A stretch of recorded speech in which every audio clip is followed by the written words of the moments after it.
Hello students, रचनास creation करछी से कलम तक में आपका स्वागत है। मैं हूं रचना और ये आज मेडाइवल हिस्ट्री का तुगलक वंश का पार्ट 2 करा रही हूं। पार्ट 1 मैंने ऑलरेडी शेयर किया हुआ है वीडियो। 15 मिनट में तुगलक वंश पार्ट 2 कवर कराऊंगी, जिसमें बैक ईयर क्वेश्चन का सारे कीवर्ड्स को उठा करके फॉरवर्ड लिंक क्वेश्चन 2 किताबों से कवर करवा रही हूँ किसी भी तरह के प्री की परीक्षा के लिए। तो सबसे पहला कीवर्ड है फिरोज शाह तुगलक के जितने भी क्वेश्चन पूछे गए हैं फिरोज शाह तुगलक के, सब उसके राज्य के प्रति उपकार कार्य से पूछे गए हैं। इसके अलावा फिरोज शाह तुगलक पे और क्वेश्चंस नहीं पूछे गए, इसलिए और मेंस में भी पीटी में भी दोनों में ही वही फोकस्ड है। तो सबसे पहले जो कीवर्ड है वो है दफ्तर। दफ्तर किस चीज़ से रिलेटेड? रोजगार के लिए, नियुक्ति के लिए उसने एक दफ्तर यानी रोजगार दफ्तर खोला था और प्रत्येक मनुष्य के गुण और योग्यता कि पूरी जांच पड़ताल करने के बाद ही अधिक से अधिक लोगों को नियुक्ति दे करके उसने क्या किया? बेरोजगारी की समस्या का हल किया था। मतलब उस समय का शासक जिसने बेरोजगारी पर ध्यान दिया वो फिरोज शाह तुगलक था, दफ्तर की स्थापना करके। फिरोज शाह तुगलक जो है ना, वो संत और धार्मिक व्यक्तियों को जागीर और संपत्ति दान में दे देता था।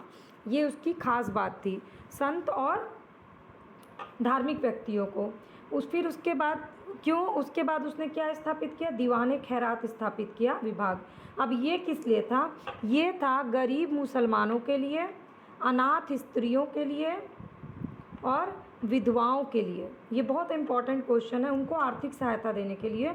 और जो गरीब मुसलमान लड़कियों थी उनके विवाह की व्यवस्था करने के लिए दीवाने खैरात की स्थापना की थी। तो किसके किसके लिए की थी ये आपके लिए इम्पॉर्टेंट है। गरीब मुसलमानों के लिए, अनाथ स्त्रियों के लिए, विवाह के लिए, विधवाओं के लिए आर्थिक सहायता देने के लिए और निर्धन मुसलमान की लड़कियों के लिए विवाह करने के लिए। इसके बाद उसने राज्य के खर्च पर हज की व्यवस्था करने वाला वो पहला भारतीय शासक था फिरोज शाह तुगलक। मतलब राज्य खर्च देता था हज की व्यवस्था करने के लिए, फिरोज शाह तुगलक ने किया था। और इसके लिए उसने दारुल सफ़ा नाम का एक खैराती अस्पताल की भी इसके बाद स्थापना की थी। तो दारुल सफ़ा क्या था? एक खैराती अस्पताल था और उसमें कुशल हकीम भी रखे गए और योग्यता वाले हकीम रखे गए। फिरोज शाह तुगलक को सबसे ज़्यादा शौक़ था दासों का, तो उसने दासों की संख्या जो है वो बढ़ाने की कोशिश की। लेकिन उसने क्या किया?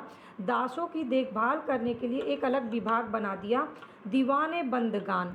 तो दीवाने बंदगान किससे संबंधित था? दासों से रिलेटेड। और दासों की किस चीज़ के लिए? दासों की देखभाल करने के लिए। तो ये 5 कीवर्ड हैं जिससे जो क्वेश्चन पूछे जा चुके हैं मैंने वो बता दिया, और आगे जो पूछे जा सकते हैं उसको भी मैंने बता दिया। अब चलिए फिरोज शाह तुगलक के लोक निर्माण आगे का कार्य देखते हैं। अब आगे है लोक निर्माण विभाग से रिलेटेड क्वेश्चन। तो सर्वप्रथम कौन सा शासक था जिसने लोक निर्माण विभाग की स्थापना की थी? तो वो था फिरोज शाह तुगलक। ये क्वेश्चन पूछा गया है। यहाँ तक कि माना जाता है कि फिरोज शाह तुगलक ने 300 नवीन नगर की स्थापना निर्माण कराया था। ये फॉरवर्ड लिंक क्वेश्चन है। और उसके द्वारा बसाए गए प्रमुख नगर से क्वेश्चन पूछा गया है, वो है फतेहाबाद, हिसार, फिरोजपुर, जौनपुर और फिरोज़ाबाद। ये जो है ये प्रमुख नगर थे जो उसने स्थापित किया। और फरिश्ता के हिसाब से, मतलब फरिश्ता एक लेखक हैं उस समय के, उनके अनुसार फिरोज शाह ने 40 मस्जिद, 30 विद्यालय, 20 महल, 100 सराय, 200 नगर, 100 अस्पताल, 5 मकबरे, 100 सार्वजनिक स्नानगृह, 10 स्तंभ और 150 पुलों का निर्माण कराया। तो आपके लिए ये संख्या इम्पॉर्टेंट नहीं है, आपके लिए ये स्टेटमेंट इम्पॉर्टेंट है कि ये डिटेल किसने दिया है। 4 राइटर्स का नाम दिया जाएगा, तो आपको कंफ्यूज नहीं होना है। आपको मारना है कि ये फरिश्ता ने ये डिटेल दिया है। दूसरा क्वेश्चन घुमा के पूछ सकता है कि ये सारे डिटेल जो है किसके बारे में है? तो फिरोज शाह तुगलक के बारे में ये सारा डिटेल दिया गया है। फिर उसने अपने बंगाल अभियान के दौरान उसने इकदला नाम आज़ादपुर और पंडुआ का नया नाम रख दिया फिरोज़ाबाद। तो इकदला का नाम रख दिया आज़ादपुर और पंडुआ का नाम क्या रखा गया? फिरोज़ाबाद। और उसके राज्य का मुख्य वास्तुकार कौन था? वो था मलिक गाजी सहना। तो ये क्वेश्चन पूछता है कि मलिक गाजी सहना कौन था? तो वास्तुकार था। अगला क्वेश्चन बनेगा कि किस शासक के समय में था? तो फिरोज शाह तुगलक के समय में था। और प्रत्येक भवन की योजना, उसका व्यय का अनुमान कौन रखता था? तो ये विभाग था ए विजारत। तो दीवाने विजारत किस चीज़ से संबंधित था? भवन के निर्माण से रिलेटेड आय व्यय की योजना का पूरा जो ब्यौरा रखता था वो था दीवाने विजारत, और तभी उस पर धन स्वीकार किया जा सकता था जब तक कि यहाँ से स्वीकृति ना मिले। अब अगला फिरोज शाह तुगलक से कीवर्ड्स बताती हूँ आपको। इन सारे क्वेश्चंस को ज़रूर अच्छे से याद कर लीजिएगा अगर आप किसी भी प्री परीक्षा की तैयारी कर रहे हैं तो। अब फिरोज शाह तुगलक के नहर निर्माण से कई बार क्वेश्चन पूछा गया। फिरोज शाह के तुगलक के शासनकाल में भारत में नहरों का सबसे बड़ा जाल था और निर्माण किया गया, और सिंचाई की सुविधा के लिए 5 बड़ी नहर का निर्माण किया गया।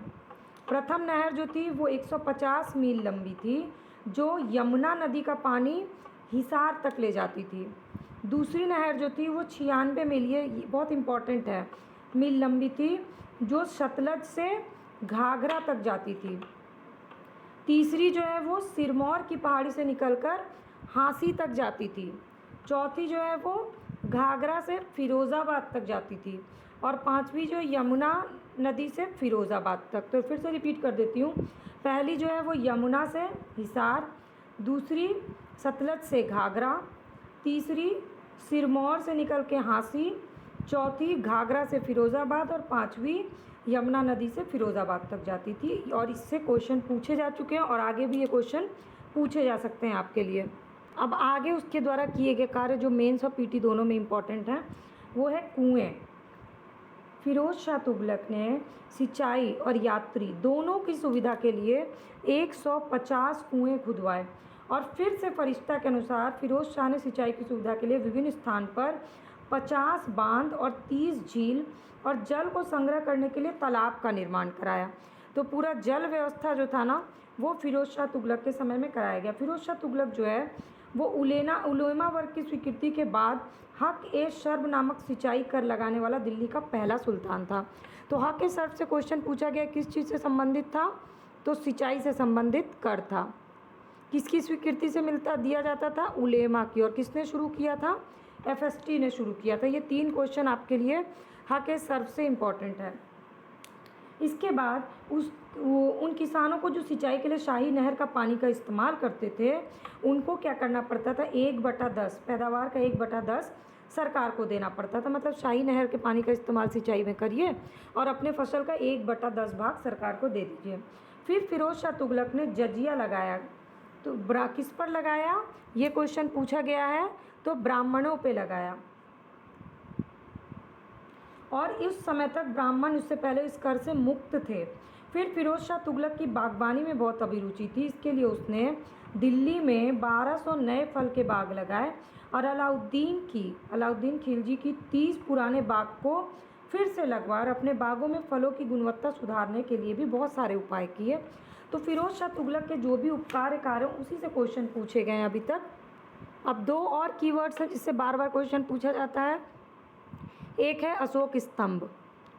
अशोक स्तंभ से क्या क्वेश्चन पूछा जाता है कि फिरोज शाह तुगलक के द्वारा अशोक के 2 स्तंभ मेरठ और टोपरा से दिल्ली लाया गया। ये पूछा जा चुका है क्वेश्चन। अब मैं आगे की कुछ चीज़ें बताती हूँ। टोपरा वाले स्तंभ को महल और फिरोजाबाद की मस्जिद के नज़दीक पुनः स्थापित किया गया, और मेरठ वाले स्तंभ को दिल्ली के वर्तमान बाड़ा हिंदू राव अस्पताल के निकट एक टीले के रूप में आखेट स्थान के पास स्थापित कर दिया गया। तो टोपरा वाला स्तंभ जो है वो महल के पास है, फिरोजाबाद मस्जिद के निकट। ये है आपका फॉरवर्ड लिंक क्वेश्चन। फिर दिल्ली के सुल्तान फिरोज शाह तुगलक ने एक अनुवाद विभाग की स्थापना की, जिसमें उसने हिंदू और मुस्लिम दोनों संप्रदाय के लोगों को एक दूसरे के विचार को बेहतर तरीके से समझने के लिए इस विभाग का स्थापना किया, और उसने कुछ संस्कृत ग्रंथ का फारसी में अनुवाद भी कराया। तो ये हो गया आपके फिरोज शाह तुगलक से रिलेटेड। अब आप किसी बुक से एक रीडिंग मारिएगा तो आप देखिएगा कि सारे फैक्चुअल इन्फॉर्मेशन और सारा बैक ईयर क्वेश्चन आपका कवर हो गया है। बहुत ज़्यादा रिसर्च मत करिए किसी भी टॉपिक पे। जो कीवर्ड से बार बार क्वेश्चन पूछे जाते हैं उन कीवर्ड्स को डिटेल में तैयार करिए। अब अगला जो है वो है नासरुद्दीन महमूद। तो नासरुद्दीन महमूद बहुत ज़्यादा इंपॉर्टेंट नहीं है, जो थोड़ा बहुत चीज़ है वो बताती हूँ आपको। 1394 से 1412 तक तुगलक वंश का अंतिम शासक था नासरुद्दीन महमूद। इसके ही शासनकाल में ख्वाजा जहाँ ने जौनपुर के स्वतंत्र राज्य की स्थापना की, तो किसने की? ये आपके लिए आगे इम्पोर्टेंट हो सकता है, ख्वाजा जहाँ। फिर पंजाब का सूबेदार था ख्रीज खां, तो ख्रीज खां कौन था? पंजाब का सूबेदार था। वो स्वतंत्र होकर दिल्ली को पाने की कोशिश करने लगा। और फिरोज़ का एक और बेटा था नुसरत शाह। नुसरत शाह ने नासरुद्दीन को चुनौती दे दी। इसके बाद तुगलक वंश जो है वो दो भाग में बट गया, एक नासरुद्दीन महमूद और एक नुसरत शाह। नासरुद्दीन दिल्ली में रहा और जो दोनों शासक थे, और नुसरत शाह जो है वो फिरोज़ाबाद में। तो नासरुद्दीन महमूद के शासनकाल में मध्य एशिया का महान जो था मंगोल सेना नायक तैमूर, उसने भारत पर आक्रमण कर दिया 1398 में। और इसी के लिए ये प्रचलित है कि शाहजहाँ की सल्तनत दिल्ली के से पालम तक फैली हुई है। शहंशाह की सल्तनत दिल्ली से पालम तक फैली हुई, ये स्टेटमेंट जो है इसी के लिए दिया गया था। तैमूर के आक्रमण से संबंधित क्वेश्चन क्या है कि दिल्ली सल्तनत और तुगलक वंश दोनों को ही नष्ट कर दिया तैमूर ने। और 1412 में नासरुद्दीन महमूद की मृत्यु के बाद तुगलक वंश का अंत हो गया। फिर 1413 में सरदारों ने दौलत खान को दिल्ली का सुल्तान चुन लिया, पर ख्रीज खां ने पराजित कर दिया दौलत खां को भी। ख्रीज खां ने इसको पराजित कर दिया। और तैमूर के द्वारा नियुक्त लाहौर का सूबेदार था ख्रीज खां। फिर तैमूर के आक्रमण के बाद 1414 में उसने दिल्ली पर अधिकार करके सैयद वंश की स्थापना कर दी। तो हमारा अगला टॉपिक क्या होगा? सैयद और लोधी वंश। ये हैं आपके तुगलक वंश पार्ट 2 से रिलेटेड क्वेश्चन। अब मैं आपको कुछ बैक ईयर क्वेश्चन फटाफट से बता देती हूँ ताकि आपको पता चल जाए कि आपका मैंने सारा कुछ रिवीजन करा दिया है। किस सुल्तान ने बेरोजगारों को रोजगार दिलवाया? FST फिरोज शाह तुगलक ने। किसके द्वारा? रोजगार दफ्तर द्वारा। हमने बता दिया। रोजगार कार्यालय की स्थापना किसने की? फिरोज शाह तुगलक ने। दान दक्षिणा के बारे में काफ़ी ध्यान रखता था, दीवाने खैरात की स्थापना की किसने? फिरोज शाह तुगलक ने। सबसे अधिक गुलाम किसके दरबार में थे? फिरोज शाह तुगलक के समय में। क्यों? क्योंकि उसको दासों का शौक था। और आगे क्या क्वेश्चन पूछ सकता है कि दासों के लिए उसने कौन सा विभाग स्थापित किया? दीवाने बंदगान की स्थापना की। इसके बाद अगला क्वेश्चन है लोक निर्माण विभाग की स्थापना किसने की? फिरोज शाह तुगलक ने। इससे भी रिलेटेड आगे का फॉरवर्ड लिंक क्वेश्चन मैंने बता दिया कि उसने कौन कौन से नगर की स्थापना की, किस नगर का नाम बदल के क्या रखा। दिल्ली का जो सुल्तान भारत में नहरों का सबसे बड़ा जाल का निर्माण किया वो कौन था? फिरोज शाह तुगलक था। नहरों से रिलेटेड फॉरवर्ड लिंक क्वेश्चन मैंने आपको बता दिया। हक के सर्ब सिंचाई कर लगाने वाला दिल्ली का पहला सुल्तान? फिरोज शाह तुगलक। हक ए सर्फ से रिलेटेड जो भी क्वेश्चन है वो भी मैंने आपको बता दिया। ब्राह्मणों पे जजिया किसने लगाया? फिरोज शाह तुगलक ने। फलों की गुणवत्ता सुधारने का उपाय किसने दिया? फिरोज शाह तुगलक ने। इससे भी रिलेटेड आगे का क्वेश्चन बता दिया कि उसने अलाउद्दीन खिलजी के बागों को भी फिर से लगवाया था। टोपरा और मेरठ से अशोक स्तंभ लेक दिल्ली लेके कौन आया? फिरोज शाह तुगलक। अब टोपरा और मेरठ वाले लेक से आगे क्या क्वेश्चन बन सकता है वो मैंने आपको बता दिया है। इसके बाद अनुवाद विभाग की स्थापना किसने की? तो इसका भी आंसर है फिरोज शाह तुगलक। और अनुवाद विभाग की स्थापना से रिलेटेड आगे एक क्वेश्चन पूछा जा सकता है कि संस्कृत ग्रंथों का फारसी में अनुवाद भी कराया था उसने। राज्य के खर्च पर हर्ज की व्यवस्था करने वाला शासक? फिरोज शाह तुगलक। तो इसका आगे का क्वेश्चन क्या पूछ सकता है? दारुल सफ़ा से रिलेटेड जो खैराती अस्पताल। इसके बाद दारुल सफ़ा क्या था ये पूछा जा चुका है, एक खैराती अस्पताल था। अंतिम शासक दिल्ली सल्तनत में तुगलक वंश का कौन था? तो नासरुद्दीन महमूद था। तैमूर ने किसके शासनकाल में भारत पर आक्रमण किया था? ये भी मैंने आपको बता दिया। फिर तैमूर के आक्रमण से रिलेटेड कौन सा वंश था उस समय वो भी बता दिया। तो ये सारे आपके बैक ईयर क्वेश्चन हो गए।